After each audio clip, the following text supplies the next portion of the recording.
सभी छात्रगणों का स्वागत है। महाराष्ट्र मीडिया के इस एजुकेशन पोर्टल पर आप सभी का हमारी ओर से तहे दिल से स्वागत है। अगर अभी तक आप इसके सम्माननीय सदस्य नहीं बने हैं तो कृपया सब्सक्राइब का बटन प्रेस कीजिए और साथ में दिए गए बेल आइकॉन को प्रेस कीजिए ताकि पहली से लेकर 10वीं तक सभी कक्षाओं के, सभी मीडियम्स के, सभी स्कूल्स के लिए हर चैप्टर्स पर आधारित टेक्स्ट बुक क्वेश्चंस और आंसर्स के हल यहाँ पर आपको मिलेंगे। आज हम देखने वाले हैं महाराष्ट्र स्टेट बोर्ड हिंदी सुलभ भारती कक्षा 7वीं से 8वां चैप्टर, जिसका नाम है जीवन नहीं मरा करता है, और जिसके क्वेश्चंस आंसर्स आज हम यहाँ पर देखने वाले हैं। सबसे पहले है जरा सोचो, और इस जरा सोचो का आंसर है वनस्पति। सूर्य के न होने से इसका बहुत बड़ा प्रभाव वनस्पति जगत पर पड़ेगा।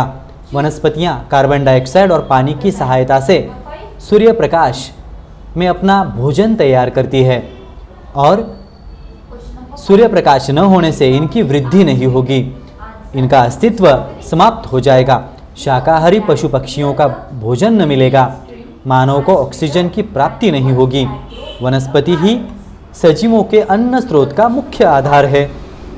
सूर्य के न होने से वनस्पति जग समाप्त हो जाएगा और उसका सबसे बड़ा प्रभाव प्राणी जगत पर होगा। पशु पक्षियों का जीवन सूर्य के न होने से कष्टप्रद हो जाएगा। वनस्पति समाप्त होने से पशु पक्षियों को अपना अन्न न मिल पाएगा। कुछ मांसाहारी प्राणी शाकाहारी प्राणियों पर आधारित होते हैं, उन्हें अपना अन्न न मिल पाएगा, पर जंगली पशु पक्षियों का जीवन इस वजह से संकट में आ जाएगा। सूर्य के न रहने के कारण वनस्पति, पेड़ पौधे जीवित नहीं रहेंगे, जिससे बड़े बड़े वन नष्ट हो जाएंगे। इसका बड़ा असर प्राणी जगत पर ही पड़ेगा। मनुष्य यदि सूर्य प्रकाश न मिले तो मनुष्य का जीवन शून्य के समान हो जाएगा। सूर्य का प्रकाश मनुष्य के जीवित रहने का मुख्य आधार है। प्रकृति ही अन्न स्रोत का मालिका है। प्रकृति की प्रत्येक वस्तु एक दूसरे पर निर्भर होती है। वनस्पति, पशु पक्षी, मानव, ये तीनों एक दूसरे से जुड़े हुए हैं। इनके जीवित रहने का मुख्य आधार सूर्य प्रकाश है। मनुष्य का जीवन तो प्रकृति में स्थित वनस्पति व प्राणी जगत पर आधारित होता है। जलचर, थलचर, उभयचर, इन सभी जीवों का जीवन सूर्य प्रकाश पर ही आधारित है। बिना सूर्य प्रकाश के वनस्पति प्राणी जगत की कल्पना ही नहीं की जा सकती। बिना सूर्य प्रकाश के प्रकृति का विनाश हो जाएगा तथा मनुष्य की प्रगति पर प्रश्न चिन्ह भी लग सकता है। आगे का सवाल है, सुनो तो जरा। इसके लिए आपको क्या करना है, ई न्यूज़, आकाशवाणी, दूरदर्शन एवं जो प्रसार माध्यम है उनके स्रोत से समाचार पढ़ने हैं, सुनने हैं और मुख्य बातें भी आपको सुनानी है। सदैव ध्यान में रखो, कालचक्र निरंतर गतिमान है, वह किसी के लिए भी नहीं रुकता है। अध्ययन कौशल की तरफ बढ़ते हैं। सौर ऊर्जा पर टिप्पणी तैयार कीजिए। तो चलो टिप्पणी का हल देखते हैं। सूर्य से प्राप्त होने वाली ऊर्जा को सौर ऊर्जा कहा जाता है। आप इसको अपनी कॉपी में भी लिख सकते हैं। वीडियो को किसी भी वक्त बंद करके या स्थगित करके थोड़ी देर के लिए रुकवा के आप अपने कॉपी में इसको लिख लीजिए। सूर्य के किरणों को एक बिंदु पर एकत्रित करके जब ऊर्जा उत्पन्न करते हैं तो उसे सौर ऊर्जा कहते हैं। सौर ऊर्जा मनुष्य के लिए कई दृष्टि से लाभकारी है। यह कभी समाप्त न होने वाला संसाधन है। यह वातावरण के लिए लाभकारी है। यह वातावरण में कार्बन डाइऑक्साइड व अन्य हानिकारक गैस नहीं छोड़ती है। इसके कारण वातावरण प्रदूषित नहीं होता। इसके प्रयोग से कोयला, पानी जैसे प्राकृतिक संसाधनों की बचत होगी। सौर ऊर्जा उष्णता के लिए भोजन पकाने, कार, हवाई जहाज, बड़ी नावें, उपग्रहों आदि के उपयोग में सहायक होती है। अन्य ऊर्जा संसाधनों की तुलना में यह अत्यंत सस्ता भी है और बेहतरीन विकल्प है। सौर ऊर्जा हमारे देश में विकसित रूप ग्रहण कर चुकी है। इसके उपयोग से मानव जाति की प्रगति अवश्य होगी, परंतु इसका हमें उपयोग योग्य और ठीक ढंग से करना चाहिए। तो ये हो गया इसका आंसर, आप लिख लीजिएगा। इसके बाद हम देखेंगे मेरी कलम से, और यहाँ पे है एक कृति। दीप से संबंधित शब्द की सहायता से नए शब्द हमें बनाने हैं, जो कि हमने यहाँ पर आपको बना के दिखाए हुए हैं। आप इसका इस्तेमाल कीजिए।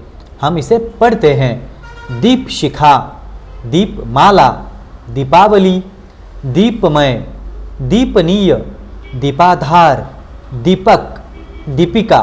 तो यह सारे शब्द दीप से प्रभावित और उत्पन्न हुए शब्द हैं। आप इन्हें लिख लीजिएगा। हम अगली सवाल की ओर बढ़ते हैं। विचार मंथन। जीवन चलता ही रहेगा विषय पर अपने विचार लिखिए। यह एक विचारात्मक लेखन है। छात्रों, कृपया ध्यान में रखिएगा, विचारात्मक लेखन में आप अपने दिल से जो कुछ आप महसूस करते हैं उसका ही वर्णन आपको करना होता है। अब ये विचार मंथन हम यहाँ पर देखने वाले हैं।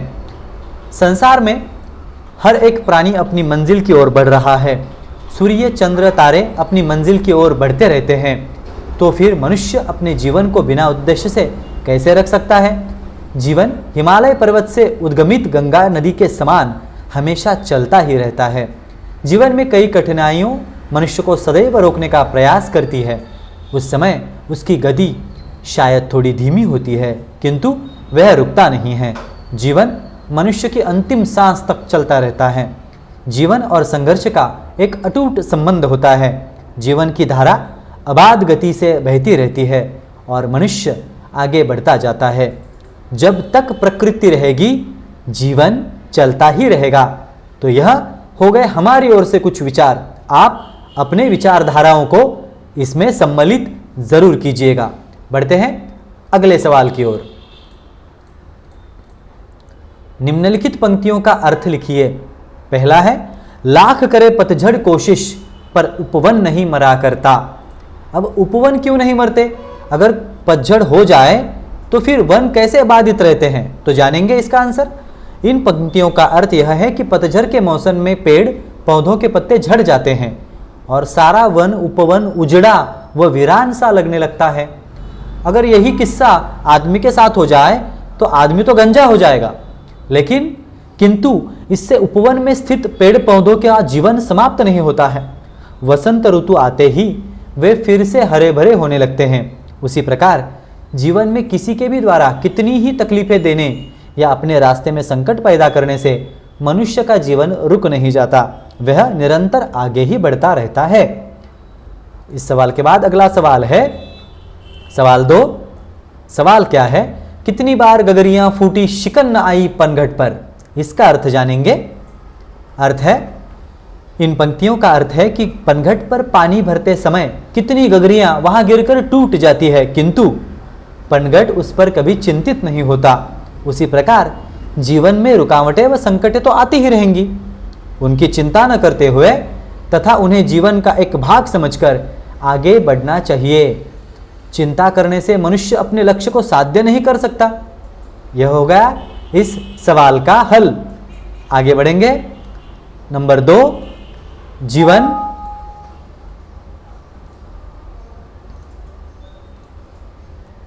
जीवन नहीं मरा करता है।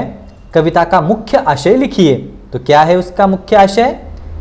तो ये है इसका सवाल। इस कविता का मुख्य आशय है कि मंजिल को प्राप्त करने के लिए संकटों से लड़ने का हौसला मनुष्य के भीतर होना चाहिए। जीवन में आने वाली समस्याओं से निराश, चिंतित एवं डरकर भागने से वह समाप्त हो जाएगी, हम ऐसा सोच नहीं सकते। जब तक जीवन रहेगा समस्या आती रहेंगी। जीवन शाश्वत होता है, वह कभी नहीं मरता। जीवन में तूफान आते रहेंगे, किंतु असली नाविक कौन है?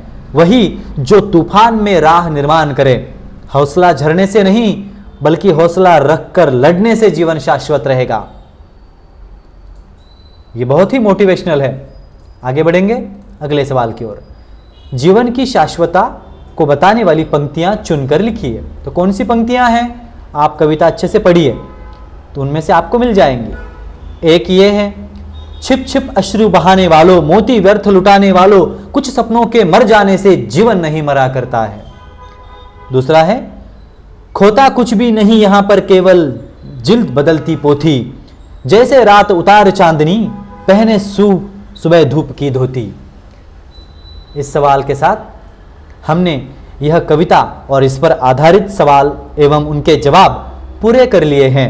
आपने जान लिए होंगे और आपको यह अच्छे भी लगे होंगे। आशा है हम वापस मिलेंगे अगले वीडियो के सेशन में। तब तक आपसे अलविदा लेते हैं।